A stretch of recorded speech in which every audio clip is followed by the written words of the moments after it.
31e sermon des sermons divers de saint Bernard de Clairvaux au sujet du soin avec lequel on doit veiller à ses pensées.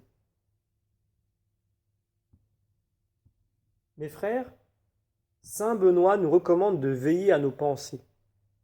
Il suit en cela le conseil du sage, qui engage les hommes à veiller tout spécialement à la garde de leur cœur, parce qu'il est la source de la vie, nous dit le livre des Proverbes.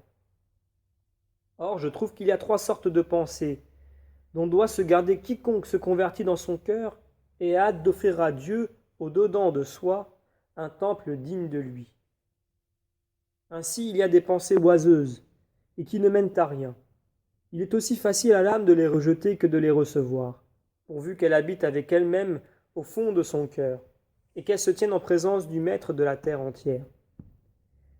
Il y en a d'autres qui sont plus violentes et plus tenaces.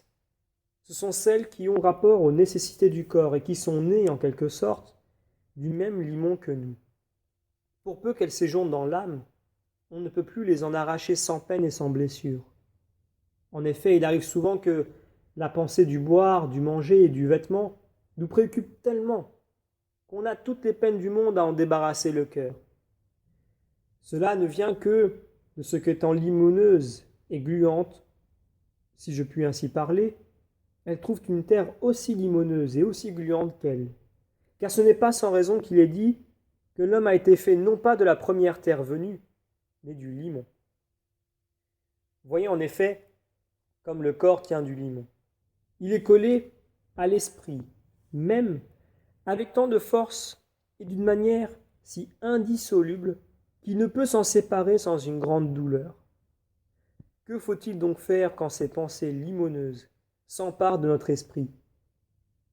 Il ne nous reste plus qu'à nous écrier avec le saint homme Jacob: « Ruben, mon fils aimé, vous ne croîtrez plus, parce que vous êtes entré dans le lit de votre père. » En effet, cette sorte de concupiscence est rouge, charnelle et couleur de sang, et elle monte sur notre lit quand, non contente de toucher à notre mémoire par ce seul souvenir, elle se met sur la couche même de notre volonté et la souille de ses jouissances dépravées.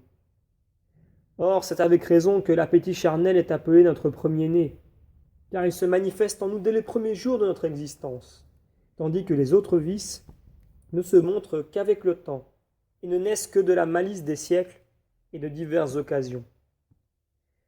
Il faut donc réprimer cet appétit quand nous ne pouvons éteindre tout à fait, et sitôt qu'il entre dans notre lit, au lieu de le laisser grandir, dominons-le, selon le mot de l'Écriture.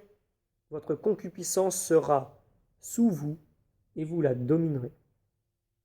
La 3e sorte de pensée comprend les pensées sales et immondes, auxquelles nous ne devons donner accès dans notre âme sous aucun prétexte que ce soit. Il faut que de loin même leur mauvaise odeur nous les signale, et nous devons les écarter de toutes nos forces et les repousser de tout notre esprit. Puis, nous tournons aussitôt vers les gémissements, invoqués, avec des larmes et des soupirs, l'Esprit Saint qui vienne en aide à notre infirmité.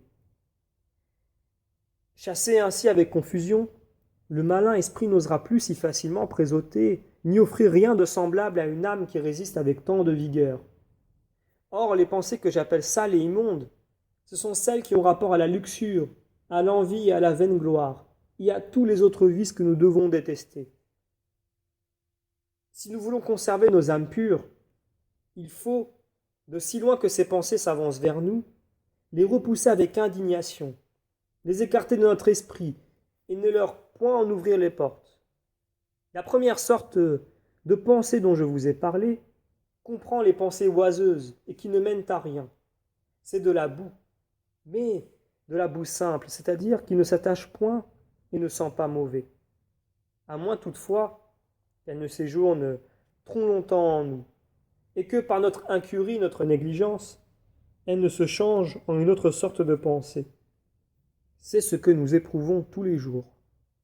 En effet, en méprisant les pensées oiseuses comme étant de fort peu d'importance, nous tombons dans les pensées honteuses et déshonnêtes.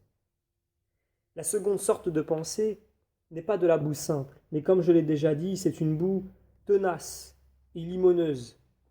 Quant à la troisième sorte, il faut nous en garder, non pas seulement comme de la boue et du limon, mais comme d'un bourbier, on ne peut plus immonde et fétide.